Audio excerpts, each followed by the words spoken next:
ఇప్పుడు శ్రీ మహావిష్ణువు రామావతారంలో వచ్చారు. వచ్చి నవపాషాణం అని చెప్పి క్షేత్రం తమిళనాడులో రామేశ్వరం వెడుతున్నప్పుడు ఆ నవపాషాణం దగ్గర నుంచి సముద్రం మీద సేతువు కట్టి లంకాపట్టణానికి వెడదాం, యుద్ధం చేద్దాం అనుకున్నాడు. అనుకుని పక్కనే ఉప్పూరుని ఒక క్షేత్రం, ఇప్పటికీ కూడా ఎన్ని కష్టాలున్న వాళ్ళు కూడా ఉప్పూరు ఎడుతూ ఉంటారు. ఉప్పూరులో విఘ్నేశ్వరుడికి గుడి ఉండదు, తొండి వినాయకుడు అంటారు.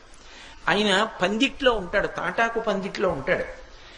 ఆయన దర్శనం చేసి ఆయనకి నమస్కారం చేస్తే ఇక్కట్ల నుంచి బయటకు వస్తారంటారు. ఆ ఉప్పూరు పక్కనే ఉంది, నవపాషాణం పక్కన. ఆ ఉప్పూరు వెళ్ళి రామచంద్రమూర్తి విఘ్నేశ్వరుడికి నమస్కారం చేసి ఇక్కడి నుంచి నేను సేతువు కడుతున్నానన్నాడు. వెంటనే మేనమామ కదా మరి, శ్రీ మహావిష్ణువు రామావతారంలో వచ్చారు, మనుష్యుడిగా ప్రవర్తిస్తున్నాడు, అందుకని మేనమామనంటే ఒప్పుకోడు. అందుకని విఘ్నేశ్వరుడు ప్రత్యక్షం అయ్యి అన్నాడు, ఇక్కడి నుంచి కట్టద్దు, ఇక్కడి నుంచి సేతువు కడితే చాలా దూరం అవుతుంది,